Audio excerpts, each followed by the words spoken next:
remember, I have a lot of experience dealing with men who sometimes get off the reservation in the way they behave and how they speak.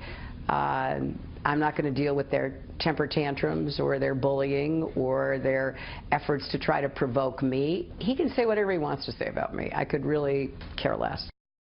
As we continue with 2016 Republican presidential frontrunner Donald Trump. All right, so you tweeted out, crooked Hillary said she's used to dealing with men who get off the reservation. Actually, she's done very poorly with such men. And you had made a statement that I think the only card she has is the woman's card. And if she were a man, I don't think she'd get 5% of the vote. That has stirred in the media some controversy. I wanted to give you a chance to explain. Well, they're both true statements. I mean, first of all, her first statement about the reservation was, aside from being put down by Native Americans very strongly, but forgetting about that, it was a very derogatory statement to men. It was almost as though she's going to just tell us what to do, tell men what to do. I thought it was a very derogatory statement. It was a real put down. If I would have made that statement, or if somebody else would have made that statement, it would have been like a big headline. She got away with it. I don't know, maybe she didn't get away with it, but very, very derogatory statement about men and to men. And, you know, that's the way I feel about it. And as far as her running for office, if she's playing the woman's card like I've never seen anybody play it, I think even women are disgusted by it. And there's no question about it. If she were a man, I don't think she'd get 5% of the vote. One of the things you said about Governor Romney's campaign, especially in that third debate, you thought he took his foot off the gas. If you get the nomination, you've talked about, I haven't even begun to go after Hillary Clinton. Is everything in your view fair game about the Clintons, about their past, about Bill? Is everything fair game, or is this something she will determine based on how she runs her campaign if it was against you? Well, it depends on how they come after me. Let's see how they come after me. No, I would not say everything's fair game unless they come after me in a certain way, in which case it becomes more open, and we'll see what happens. But I will tell you, I have been a counterpuncher. You know, we had 17 people in this race, and one by one they got off. Very capable people, governors, senators, and some of them are incredible people like Ben Carson, Dr. Carson, who endorsed me, and Chris Christie, who endorsed me, and some others that I think others are going to be endorsing me out of the race. I mean, you know, they're very capable people. But one by one, I won, and now I'm here, and I'm beating Cruz by a landslide. He should be getting out soon. Yeah. And Kasich has only won 1 out of 48. I mean, I think he's 1 for 48 or 1 for 46, including the islands, including whatever it is. But he's like 1 for something that's massive, and I don't even know, you know, I don't even know, does he stay or does he not stay, but what's going on? You know, if you look at Kasich, Rubio and Carson and Christie, many people were doing better than him, and they decided, you know, they thought it was maybe for the good of the party or the good of themselves, but certainly Ben Carson was doing fantastically. These people got out. And Kasich is, I guess the last number was so astronomical. These exit polls after every state, they all say the same thing, that 60%, fully 60+% of Republicans feel betrayed by the Republican Party.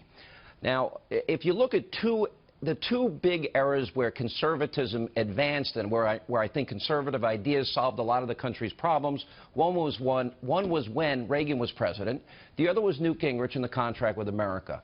Because the distrust level is so high, one, how do you get Congress to go along with your agenda? And two, would you consider putting down on paper the very promises that you're making to the American people and then check off the list one by one?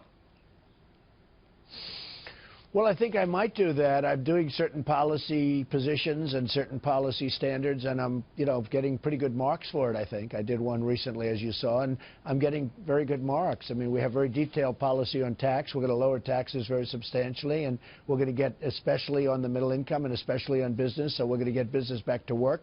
Because if you look at the real unemployment rate, it's probably 20%. It could even be higher than that. People give up looking for jobs. It's a mess. I mean, that's one of the reasons I have so many people at my rallies.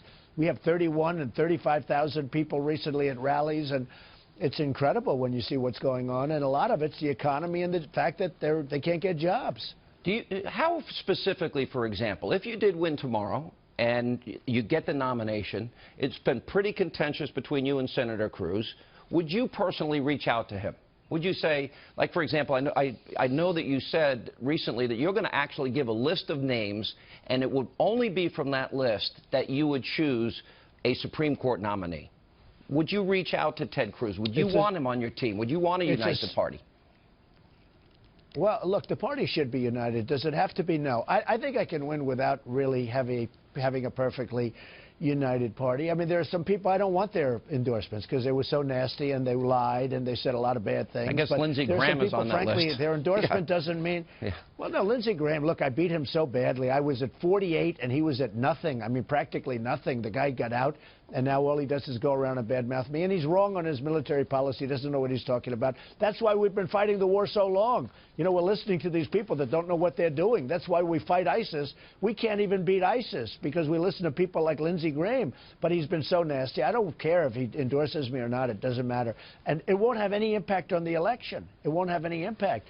But I would like to see, with that, I'd like to see a united party because we would have possibly a little better chance. I don't know. I would love to see the Republicans unite because we're going to beat. You just see the poll that just came out a couple of hours ago where I'm beating Hillary, and I haven't even started on Hillary. But I beat all of these people. Yeah. Last week the Battleground poll had you tied with Hillary. Rasmussen today has you up. Previously, you were down. I think the Real Clear Politics average was down -7. What has changed in the last couple of weeks from your perspective where that race in a general election hypothetical matchup has closed the way it has? The voters are getting to know me. And I'll go a step further. I think a lot of the young people that are with Bernie Sanders are going to come over to my side because they want jobs. They see what's happening.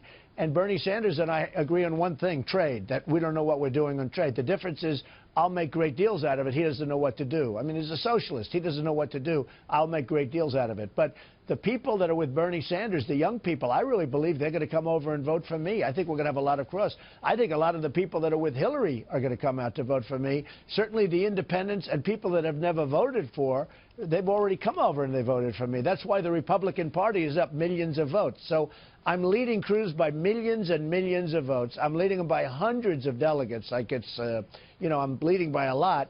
And I should get to that number very easily and very soon. All right, Mr. Trump, thanks for your time, as always. Appreciate it.